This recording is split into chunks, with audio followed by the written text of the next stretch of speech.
Welcome to Fewer Things Better. This is the place for all of us who are big on goals and short on time. Together, we'll explore smart, simple ideas on how to retrain your brain and unlock your life. I'm your host, Kristin Graham. Let's get started.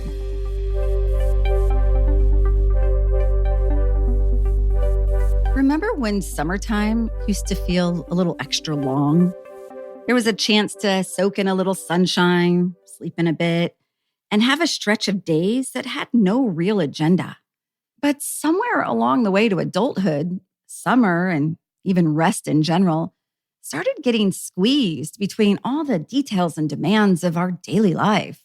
The pressure to be productive doesn't seem to take time off. And what we're missing in all this doing is the very important purpose of not doing. That gives us a reset that only comes from real time off.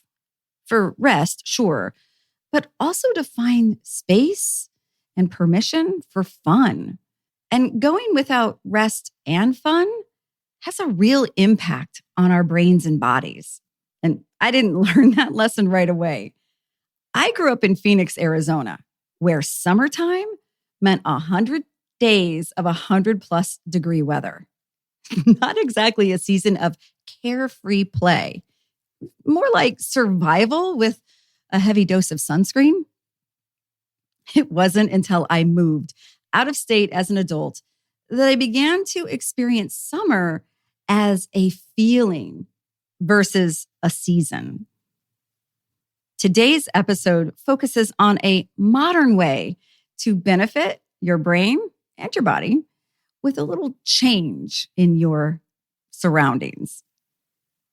The bottom line on top of this episode is that one way to give your brain a break is to pay attention to what is stealing your attention. To help me make this point, I want to share excerpts from a recent commencement speech by professor, psychologist, and author Angela Duckworth. She's best known for her research and book on grit, and also her studies of how conscientiousness helps fuel our passion and our perseverance. She was given a graduation speech at Bates College, and she offered this: where you physically place your phone just might be one of the most consequential decisions you make.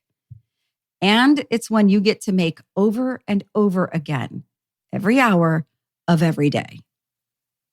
She went on to say, each time you pick up your phone, you invite a cascade of notifications, messages, and images to hijack your attention. Each time you stare into a screen, you look away from what's around you. And research shows you often do so reflexively, mindlessly, automatically. In other words, when you pick up your phone, you may be doing so as instinctively as blinking or breathing. Let's pause there for a moment and add in a little neuroscience. Our phones are engineered to hijack our attention, and they're very good at it. Even when we're not using our phone, just having it nearby can pull cognitive resources. A 2023 study found that simply seeing or hearing your phone activates brain regions that are tied to attention and habitual behavior, even if you don't respond to the phone. That's because your brain has built deep associations with those cues. A screen lighting up, a soft ping or buzz, taking a quick just-in-case glance at it. There's one tech tweak that can really help. Each phone has a feature called Rise to Wake or something like it.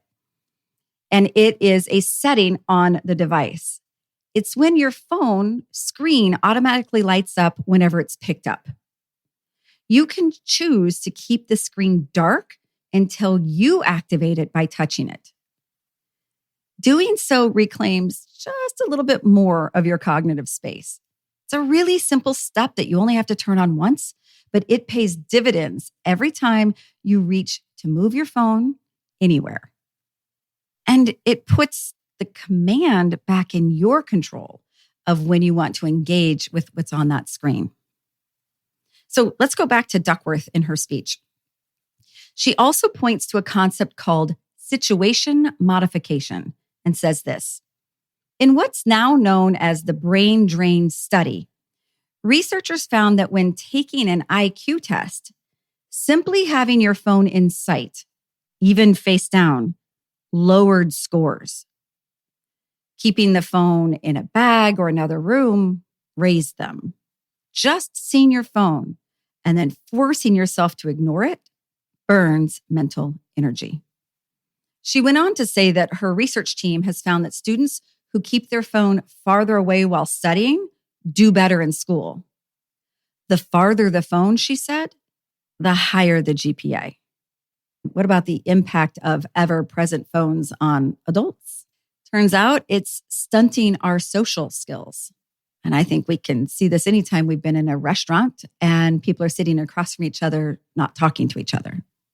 I'm quoting Duckworth again as she says this: research shows that when we feel awkward, anxious, or bored, we reach for our phones the way a toddler reaches for a comfort object. In other words, cell phones are effectively adult pacifiers. Ouch. Her speech was very impactful, and I've included a full link to it in the show notes. So with this knowledge, what can we do other than be aware of it? For sure. There's also a tiny experiment we can try. For 3 consecutive days, take your phone and keep it in another room for just 1 hour at a time. 1 hour where it's not within reach, not within view, not silently buzzing for your attention. Try it at different times of the day and see what you notice. You see, your brain loves patterns. And with just a few tweaks, like keeping the screen dark or keeping it out of view, your brain can actually learn that peace and focus are patterns as well. Start with small moves. There's a reason your brain latches on to those notifications. It's craving novelty. But if your only novelty source is inbox dings or scrolling, that's already a fast track to mental burnout. Instead, give your brain something to anticipate. A walk in the warmth, a playlist with retro tunes, an old-fashioned phone call with a friend, or maybe just a cold popsicle. Give yourself permission to unplug. Not forever, just long enough to remind your brain that presence is its own kind of pleasure. Until next time, I hope you find a little space to take time to take good care. Thanks for listening. You can find a lot more like this by following me on LinkedIn or going to unlockthebrain.com and joining the mailing list. And if you found value in this podcast, please take a moment to rate or comment. Thanks so much. And now let's go do fewer things better.